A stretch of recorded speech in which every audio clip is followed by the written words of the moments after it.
Perezida Paul Kagame abamukurikira bakunze kuvuga ko agaragaza ubuhanga mu gusubiza ibibazo kubera gusubiza vuba adatinze, dore ko akenshi atanga igisubizo ako kanya.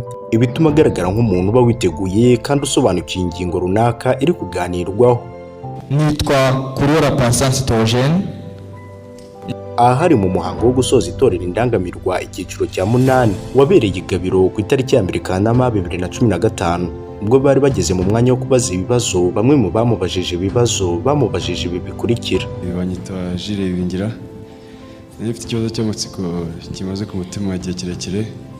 Ndashaka kumenya ikintu wakoresheje gutsinda urugamba kuko byari byarananiranye. Ibyo birashaka umunsi wose ariko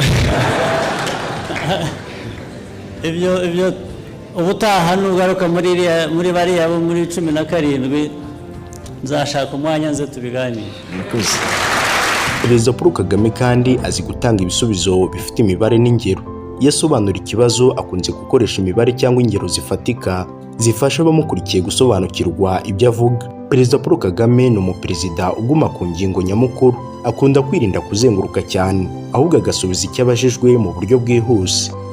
Azi guhuza ikibazo n'icyerekezo rusange, akenshi asobanura ikibazo akagihuza n'intego z'igihe kirekire cyangwa politike y'igihugu.